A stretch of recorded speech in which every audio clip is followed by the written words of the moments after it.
Hey,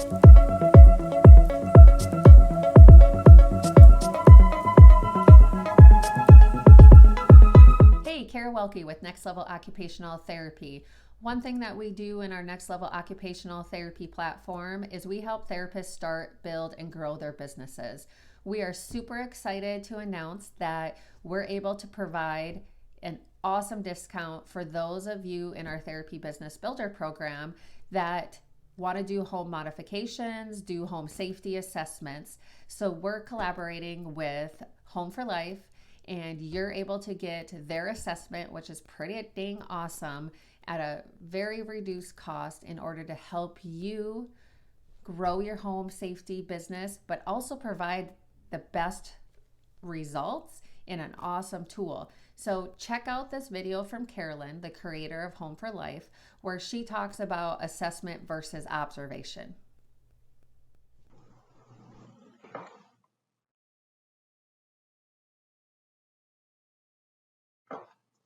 So hello, my name is Carolyn Saitong. I've been an occupational therapist for over 20 years, and a lot of my work has been dedicated to aging in place and home modifications.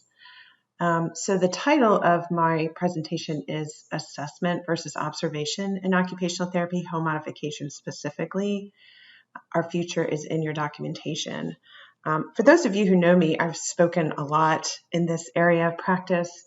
And when I was approached by Kara to come up with something to speak about, I really wanted to highlight the difference between assessment versus observation. And I never really know this at the nuts and bolts of practice, right? We learned how to write SOAP notes. There's a difference between observation and assessment. But I really wanted to dive deep into it because I really think it highlights our distinct value if we really know how to capture assessment and documentation.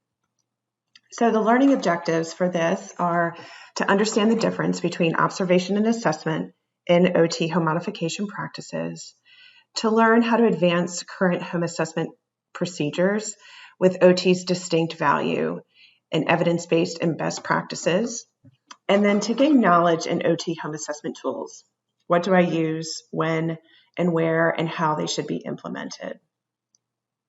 So I want to start out with this slide that was provided by the homemods.org organization in California. This is the national directory, and these are all of the home modification companies across the United States. That's a lot. So best practice and evidence, right, shows us that OTs and OT practitioners are the most effective when delivering home modification services. So it would lend itself to think that all of us, this is like clinics everywhere, right, that we could be working potentially.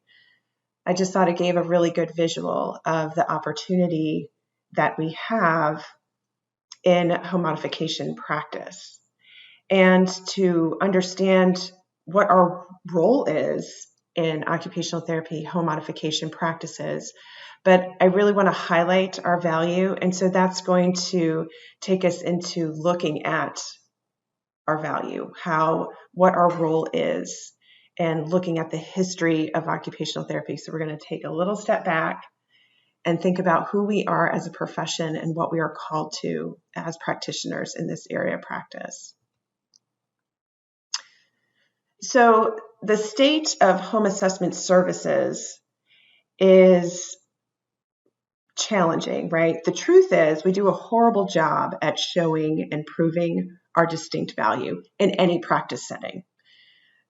This was actually highlighted by the Slagle lecture that was given at the last conference in 2021 in April by Professor Craig Veloso from the Medical University of South Carolina.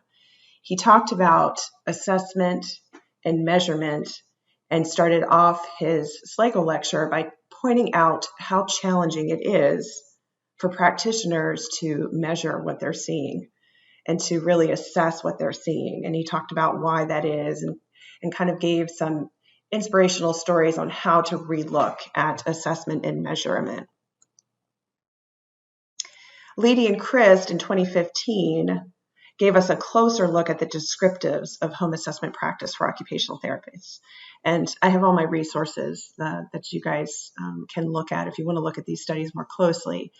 But Leading Chris in 2015, they did a survey to help look at home modification practice, the state of it among occupational therapy practitioners. 94% were OTs, 97% were at an intermediate level of expertise. More than half reported not engaging in outreach activities, which surprised me. So out of 151 practitioners that were doing this, half of them didn't feel the need to try to drum up activity or to go out and advocate for the profession. And the most frequently used environmental assessments were the Home Fast, which is a screening tool, and a facility developed survey. So one can assume, since this was done in 2015, that there probably is an uptick, right, in outreach. I certainly know that by practitioners who have reached out to me and the Next Level OT programs. We're all trying to teach practitioners ways to get out there and advocate for OT's role in home assessment practice, but there probably is still room for improvement.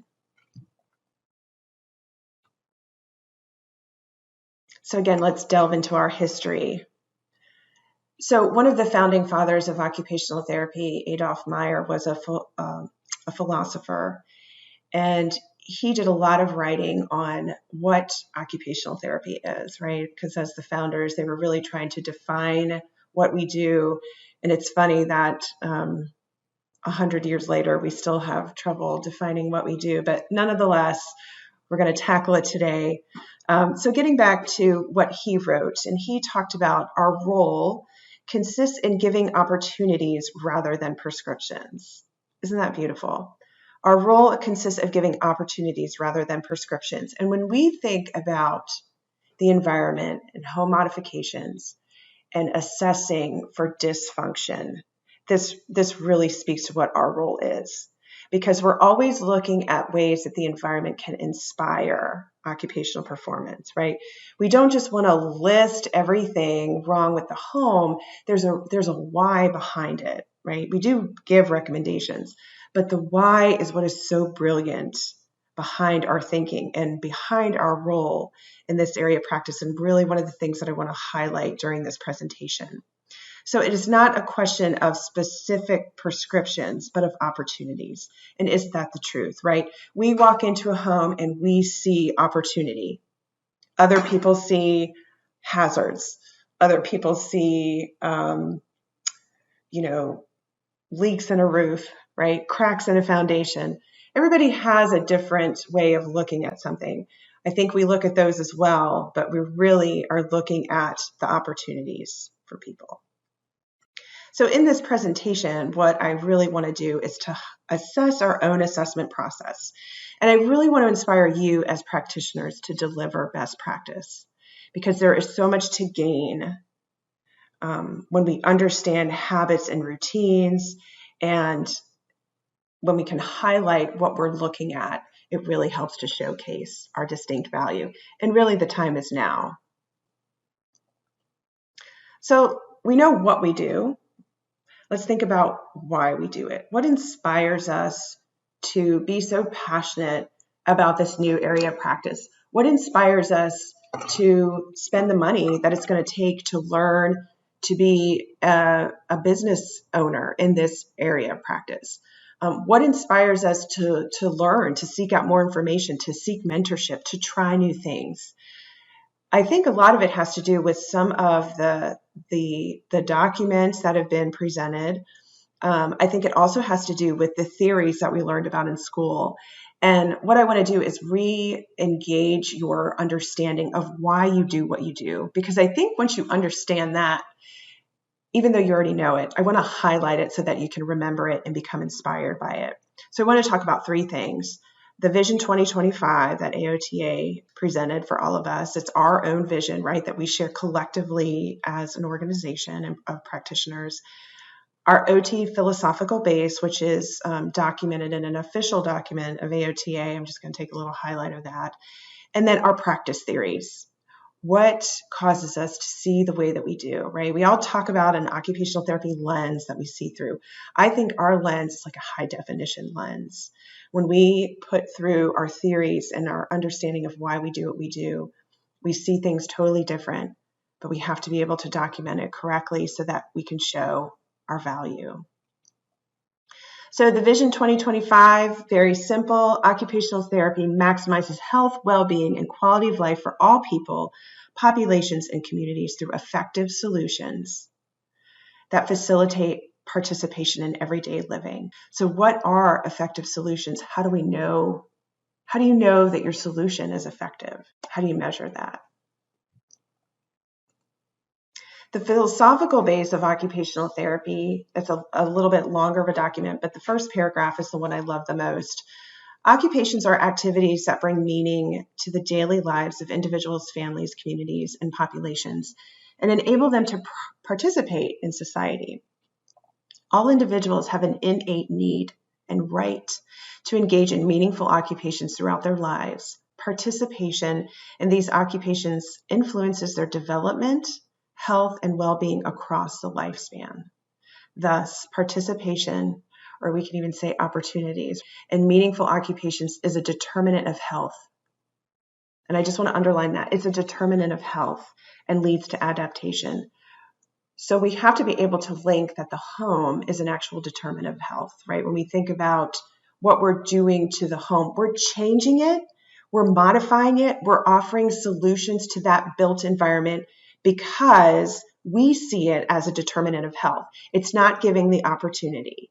It's not giving the participation that it's supposed to. It's not inspiring those occupations that we understand because of our philosophy, that if people don't do these things, their health will be directly impacted. Get into the theories, right? So we understand what our vision is, right? We're all shooting for that great vision of offering these services to every type of population, including the aging in place or the elderly population.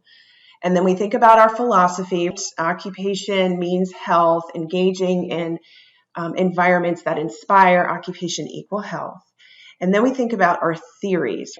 And that kind of helps us to understand why we think about the environment the way that we do.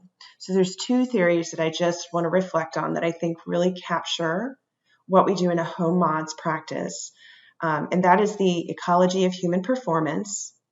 And this is when the practitioner is guided by the understanding that aspects of the environment have a direct impact on task and activity performance. And I summed it up in a picture on this next slide. Here, my client is engaging in the activity, right? The simple activity of just opening her upper cabinets. She is wheelchair bound. She suffers from polio. She doesn't have, so she's limited in her own ability. And that environment, that context demands that she have the arm length and the ability to reach those cabinets if she wants to perform the task of opening them. And so the cabinets themselves at their height, the cabinet knobs are too high for her to reach, right? They're not even lowered down for her to be able to reach them. And so she uses a back scratcher to open up and to overcome that environmental press in order for her to have the activity performance. So this is looking at one specific task and how the environment either enables or disables something that simple. The other theory that guides our practice is the person-environment occupational performance model. And this is something that you all have learned in school or hear about often when you go to home modification talks. The idea is to really understand the person, the occupation that they're performing, and the environment that it's done in, because if they're separate, performance doesn't occur. So the practitioner is guided by the understanding of all the aspects of the occupation, not just the task of opening the cabinet, but maybe it's for meal preparation. So you're looking at all of those other tasks that go along with meal preparation. And then you're thinking about the person and everything involved in that person. Do they have to cook meals? Like, is that their important role? What are some of their habits? What are some of their likes? What are some of their visual impairments? So you're thinking about the whole person doing that occupation in that entire environment and all of the contexts that make that up. So it's a wider lens, if you will. It's a wider practice theory that helps us to encompass all of these things, not just the individual task at hand, but I think both of them. Both of them are what influence our decision making and put our OT lens in a high definition. What this means is that every home modification that we do has to reflect that occupational therapy was here. How do I know when I look at this person in this designed bathroom that occupational therapy was here? Or here? Or here? How do we know that? What is it about the environment that indicates that OT was here, right? We write it on the walls. That's what we want to do. We want to show that we have been a part of this design, of this service model. And it all comes down to our documentation and our assessment. What we have to do is we have to take all of the aspects of the person, of the environment, and the occupation and put it through a formal assessment where we're clearly putting everything together and then we document it. We're only as good as what our documentation reflects. I'm probably going to say that 100 times today. We're only as good as our documentation allows us to reflect. If it's a one-liner, it's probably not going to reflect all of the great things that we did when we put that person, environment, and occupation together and assessed and came up with that bathroom layout. It has to be done effectively like that. We have to make sure that when we're formally assessing, that it involves looking at all of these different aspects to reflect our documentation. And so we have to be thinking about the person and all aspects of the person, all of the aspects of the environment, what type of bathroom it is, all of those kind of nuts and bolts about the environment, and then about the activities that occur in there and really reflect that in our documentation. So one of the other things that we can refer to help us with this is to think about our practice framework. AOTA has a practice framework. They're on their 4th edition. It was just released last year. And it talks about the 5 practice domains that we work in, or the 5 domains that we are experts in. And these are client factors, performance patterns, performance skills, context, and occupations. In home modifications, we probably look at all of these, but our main focus is probably going to be context and client factors. We're really, especially when we're working in home mod, because we're changing, that's the output. We're changing the home environment in some aspect. Some type of the built environment is impacted, so we're going to have to be looking at that. But we're also looking at all of the other factors as well. But our practice framework, it literally begs for comprehensive assessment to understand each domain. You have to look very closely. I tell a lot of my students, you want to put a box around it. Like you see something happening in that person environment transaction, right? You're seeing them go up the stairs, you're seeing them get on and off the toilet, and something happens and you're like, right there. What is that? Is it that they don't have enough grip strength? Is it that this needs to be changed in the environment? What is it? Did they not see it? And that is so brilliant. It's so guided by our lines that it begs for formal assessment. We have to be able to document that because that's what no one else sees. It's what remains to be seen by other people in the home. Let's just take an example of observation versus assessment. Okay. Anybody can make an observation and detect hazards. Anybody can do that. Handyman, couch professional, nurse, PT, family member, client themselves. Everybody can see that. Why do they want to hire you? What's different about what you see? It's observation versus assessment. So let's just take a look at this video. And I want you to think about all the things that you're observing.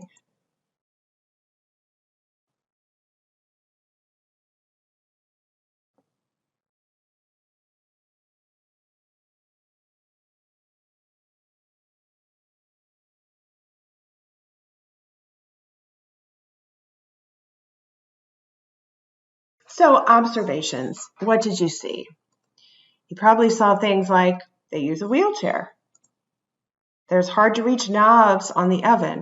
The door oven opened, causing some type of safety hazard. She shouldn't be leaning on that. She locked the wheelchair. Did anyone notice that she did that? She took that safety step. She could potentially burn herself because she's reaching over the stovetops themselves, and if one of them is on and she's going to turn it off, she could burn herself. Also, white dials along a white background, so it may be hard for her to be able to see if she has difficulty seeing because there's no color contrast, and she might reach for the wrong dial. Let's think about this video now, going back to our domains or our expert areas of practice. You have client factors. Does the client have the shoulder movement to reach the stove? In performance patterns, is cooking an important or necessary role? In performance skills, how does the client align in front of the stove using a wheelchair? In occupations, is stovetop cooking a required task? Is that something they have to do? And then finally, context. Is this the safest cooking environment and situation? So going back to our domains and thinking about this video and kind of infusing it, it allows us to look at each of these areas and get specific to how it looks through the lens of the video. And then what we end up doing is really putting that box around what we're going to look at. So in particular, when we're working in home modifications, we're probably going to be putting a box around how that client is reaching and how that environment is impacting her ability to reach because of her confined situation in the wheelchair. So let's review the OT process. Now that we know the 5 practice domains, what does our framework say about the OT process? Our evaluation, our intervention, and our targeting of outcomes. And when I teach about our OT process, I like to start with the targeting of outcomes because we have to know where we're going and then work backwards.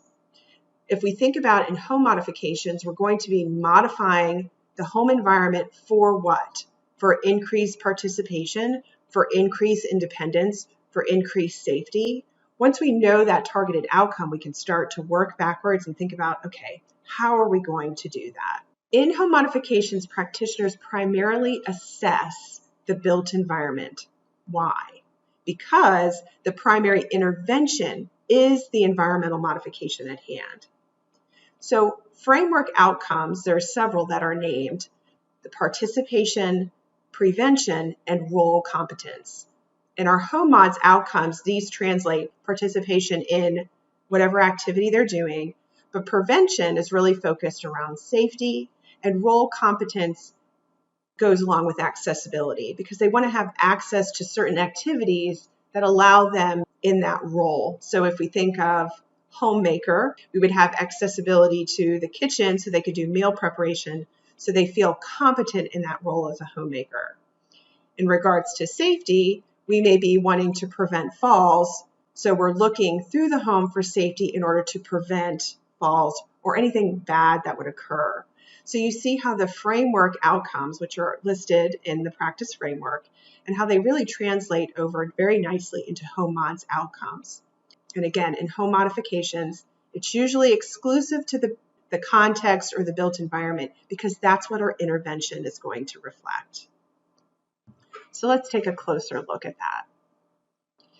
So we would consider our client factors, performance patterns, and performance skills of an individual, all of these things of the person, the occupational being, these domains, and we're assessing how that occupation occurs in place. And this is where the assessment happens. This is where all those great things come together so that we can create space. Space is what I've created and coined as an opportunity to learn what our recommendations should reflect. They should reflect space. So that means safe, personal, accessible, and cost-effective modifications. So we're thinking about The outcome of safety, we're being very client-centric by thinking of the personal aspects. We're thinking about roles and accessibility to things that the person need and want to do. And we definitely want to be cost-effective. And OTs are very good at that. We offer a broad range of solutions to barriers in the home. When you create space, you indicate that OT was here. When we document all of that happened, it allows us to indicate that occupational therapy was here.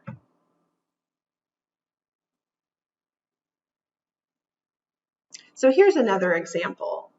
This is an activity of me demonstrating how one of my clients got on and off of the toilet. They would use the sink to brace themselves and use both hands to help them get on and off the toilet. So the occupation was the functional mobility and toilet transfers. The context that it was happening in that I was looking at was that there was a low toilet seat and the toilet seat was parallel or alongside the sink. The personal factors that I was looking at is that the person preferred a low-cost home modification solution. And the performance patterns, they routinely use the sink to push on and off to assist with standing.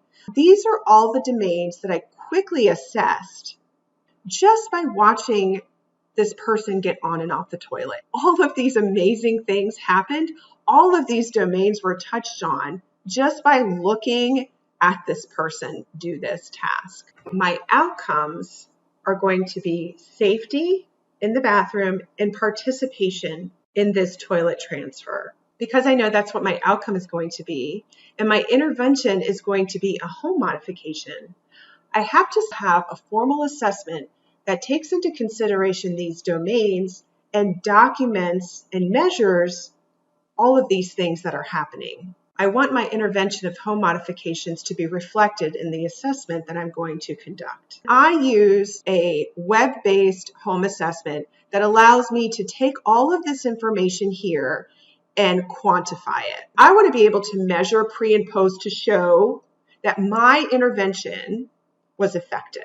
My lens was captured in all of these activities and quantified so that I can make the best recommendations, know where the biggest problem is, and what needs to be done for these outcomes to be remeasured and show performance. I get an overall accessibility rating of 50% based on this person doing this occupation and a safety rating of 30. So this is all of the information that I saw. This is my quantified data that was assessed, allowed me to assess and come up with hard numbers. And then my space solution was a raised toilet seat with armrest. So I was able to incorporate all of these domains and assess all of these things, put it all together in a documentation system that allows me to show my distinct value, and then created a space solution that was enabled by a really good assessment and documentation method so that you can quickly say that OT was here. The recommendations that I made came from a really good assessment. And now I can link this home modification to an outcome that was produced by OT best practice, OT theory, OT philosophy was all infused in this process. I'm going to repeat what I said earlier, and that is if you don't document it, it didn't happen. And if you don't measure it, you can't highlight the value. Being able to capture the great thing that you're seeing is so vital, not only in your documentation, but in your measurement as well. Because if you don't do either, we have nothing to show. So it has to go through this as you're directing and educating and seeing how this person goes up and down the stairs, their performance patterns of reaching, their loss of balance, and then measuring that, coming up with a solution based on OT practice theory allows you to make a really good recommendation. It's all documented so that it can clearly be highlighted and measured pre and post the modification.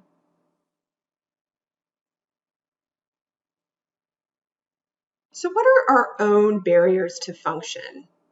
in OT practice, or in other words, why is it so hard to conduct formal assessments in practice? Why is this so hard to do, to show our distinct value, to measure? When we're watching someone do something in the environment and we're seeing their behaviors, everything that's going through your head right now needs to be formally documented, because I know you guys just looked and saw a lot of things that happened in that video. Just as I'm standing there, I'm thinking of everything going on in my head, right? I'm assessing in my head. But why is this so hard to do? Research indicates that practitioners, really a lot of allied professionals, don't do assessments because they feel that they're a burden. It's more paperwork. It takes time to do a formal assessment, to formally measure something. There's no benefit to me as a clinician. Why am I going to do this assessment if it really doesn't help me? And the rewards are minimal. Now, this information was taken from the Slagle lecture that I referred to earlier in the presentation by Professor Veloso at the Medical University of South Carolina. But a lot of this, there's no benefit to it to me, and the rewards are minimal. A lot of that data came from hospital-based practitioners that had to collect data that really wasn't relevant to their intervention. And you're right. If you're going to be doing cognitive assessments and your intervention is around that, you're right. There is no benefit and the rewards are minimal to that. So you have to think about the context that this information was taken. But the burden and the more paperwork and the time is really important to know, because can you find assessments that are easy to do, that don't take a lot of time, that don't involve paperwork? The problem is, when we think about formal assessment, we don't do it because, I just do it in my head. I know what I'm doing. I don't need to do a formal assessment. I already know what to do and what to recommend. But there's real danger in not documenting and not measuring. We just don't have the information anywhere. If it's in everybody's head, it's not able to be measured pre and post. So, next level OT practitioners, you need to level up. You have to set a new standard in your practice. Think about why you left the profession to start your own business. Were you burdened? Were you a productivity practitioner? Like, were you tired of just working so hard? You just want to do OT and do it well? Well, if that's the case, you need to level up your practice. You need to do more than what you have been doing. We've got a lot of bad habits and a lot of bad routines from the medical model of practice. When you start your own new practice as a next level OT practitioner, you have the opportunity to rewrite the script on occupational therapy and how it gets implemented. And I'm challenging you guys to do that in this presentation today. Be practitioner-centric and client-centric. Choose interventions that are applicable to you. Choose assessments that make sense to you. Choose assessments that are going to reflect you as a practitioner and the interventions that you're offering. Choose mentors, interventions that reflect a next level OT. Surround yourself with people that are rising above the mundane practices of therapy, the whole reason why you left, and restart. This has to mean implementing best practice. There's really no excuse, because you're your own boss. So you're going to tell yourself what you're going to do. It's challenging to do evidence-based practice in a clinical setting because of time, but you have the wherewithal to figure it out how to do it in this new model of your new business. And it's really, really important that you do. It is an investment. It's going to cost money to learn how to be an evidence-based practitioner. It's going to be an investment to choose and have assessment tools that reflect what you are representing, what you're measuring, what you're going to be providing intervention for. But it's an investment that I think is going to help you stand out, right? Be that next level OT practitioner. And it's not going to be easy. It's never easy to set out and do something on your own and set a standard. But that's what we're called to do. And that's what we're challenged to do.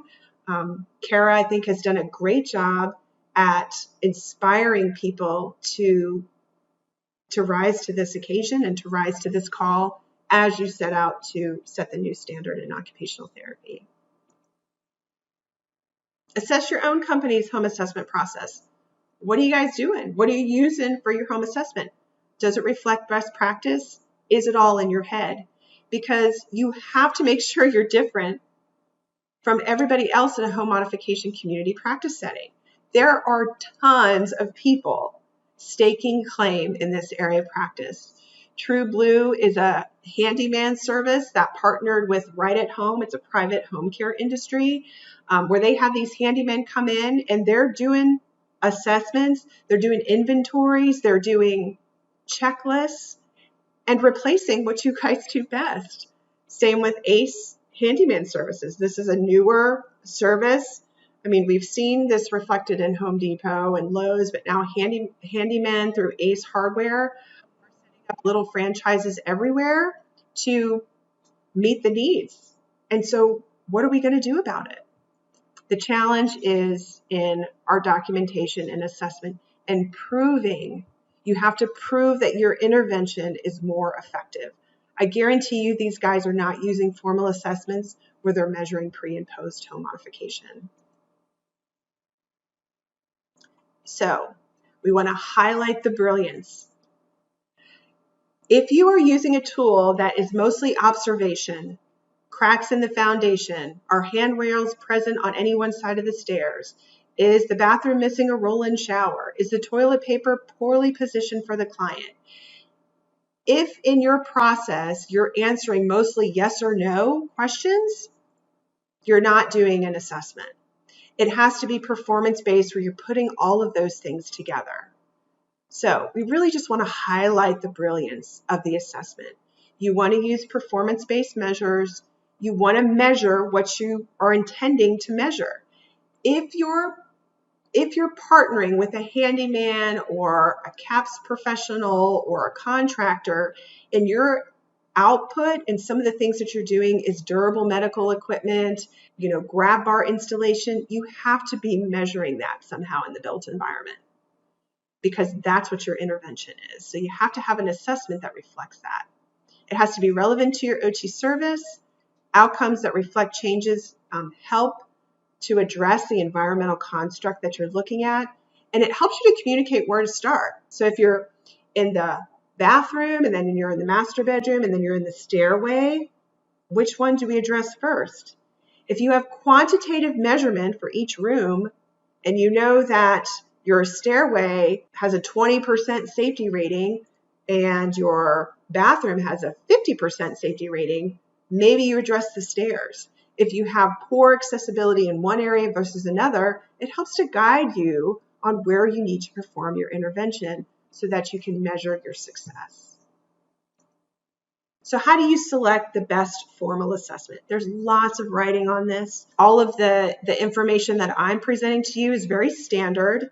You want to first consider what you want to measure. Do you measure cognitive behavior? Do you want to measure environmental accessibility? Do you want to measure range of motion? Do you want to measure ADL performance?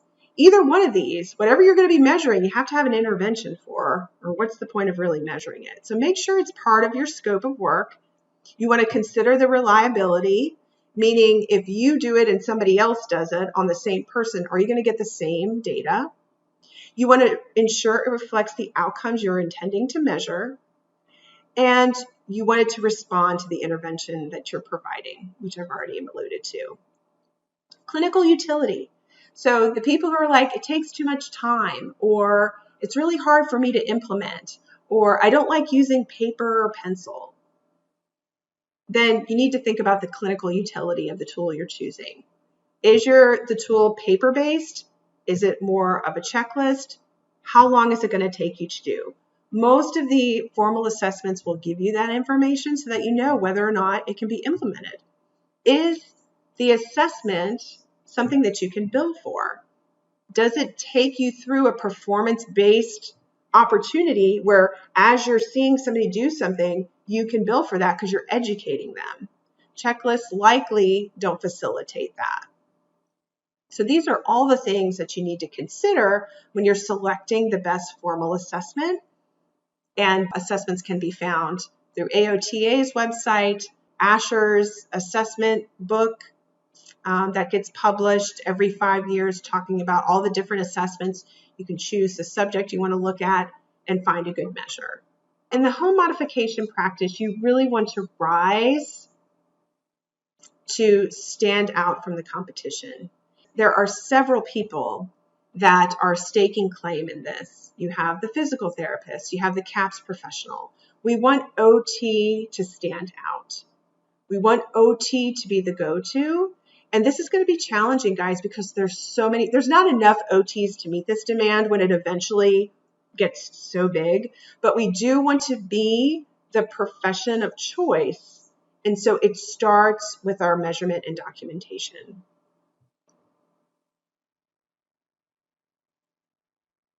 So challenge yourself. The future is in your hands.